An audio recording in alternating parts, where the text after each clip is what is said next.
Assalamualaikum warahmatullahi wabarakatuh. Salam pertanian Indonesia. Indonesia merupakan negara agraris di mana sebagian besar penduduknya bermata pencaharian sebagai petani. Sampai saat ini, sektor pertanian masih menjadi sektor andalan bangsa. Meski di tengah pandemi, sektor pertanian menjadi sektor yang masih eksis dan tetap bertahan. Untuk meningkatkan hasil produksi, dibutuhkan proses budidaya yang baik. Salah satu usaha budidaya yang dilakukan adalah dengan melakukan pemupukan. Karena sama halnya dengan makhluk hidup lain seperti manusia dan hewan, tanaman juga memerlukan nutrisi untuk dapat tumbuh dengan baik. Nutrisi tersebut salah satunya berasal dari pupuk. Ada dua jenis pupuk yang dikenal oleh masyarakat, yaitu pupuk kimia dan pupuk organik. Pupuk kimia adalah pupuk yang dibuat oleh pabrik dan mengandung unsur hara atau mineral tertentu dengan merek dagang seperti urea, SP36, dan NPK. Sedangkan pupuk organik adalah pupuk yang berasal dari bahan-bahan organik seperti tumbuhan dan hewan. Untuk mendapatkan hasil yang baik, pupuk kimia dan organik sebaiknya dikombinasikan dengan seimbang. Namun saat ini sering kita jumpai bahwa petani lebih bergantung pada pemakaian pupuk kimia.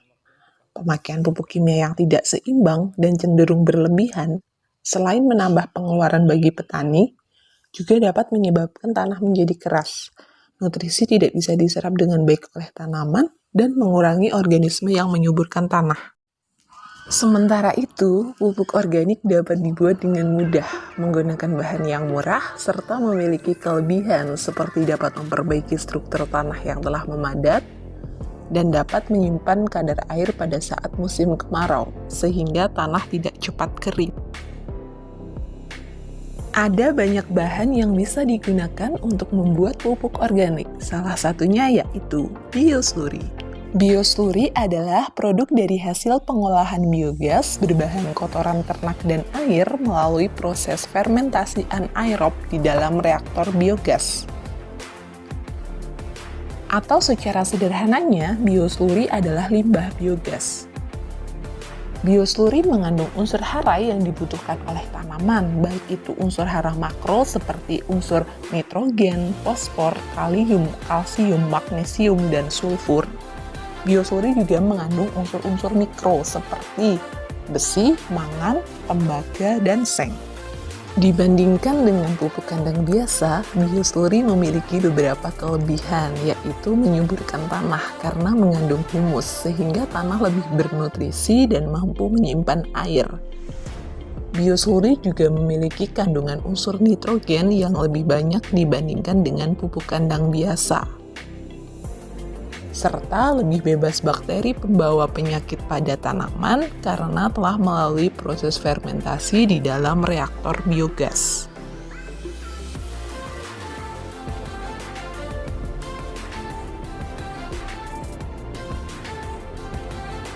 Di sini saya akan menjelaskan cara pembuatan pupuk organik cair biosluri dengan alat dan bahan yang sederhana. Alat yang dibutuhkan yaitu ember, gelas ukur, pengaduk, dan bahan yang dibutuhkan yaitu biosluri, urin sapi, air cucian beras, EM4, tetes tebu, dan ragi. Pada kesempatan kali ini saya akan membuat 5 liter pupuk organik. Untuk caranya, yang pertama yaitu masukkan 4 liter biosluri ke dalam ember.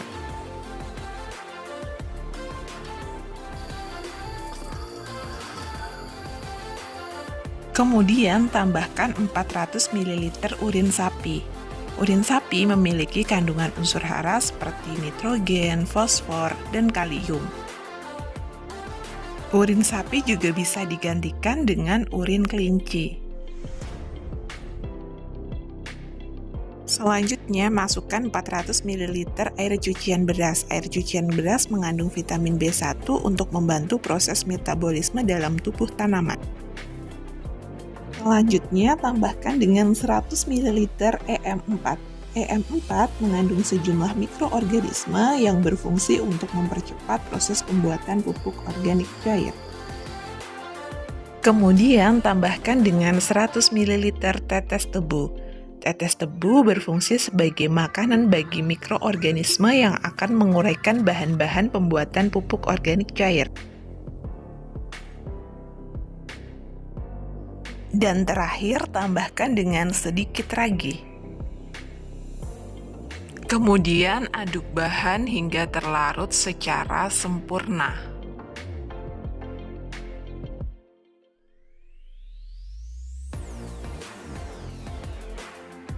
Setelah bahan tercampur dengan sempurna, kemudian tutup ember menggunakan penutupnya dan biarkan bahan terfermentasi minimal selama 10 hari.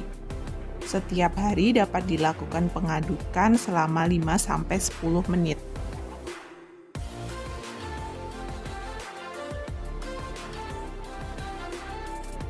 Ciri pupuk organik yang bisa digunakan adalah sudah tidak berbau seperti kotoran segarnya dan juga tidak bergelembung.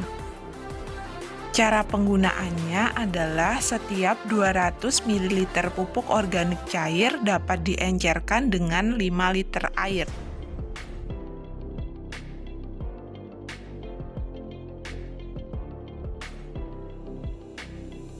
Kemudian semprotkan atau kucurkan 1-2 gelas pada setiap tanaman dan ulangi setiap 1-2 minggu. Pupuk organik cair ini juga dapat digunakan sebagai pembenah tanah pada saat pengolahan lahan. Terima kasih dan semoga bermanfaat.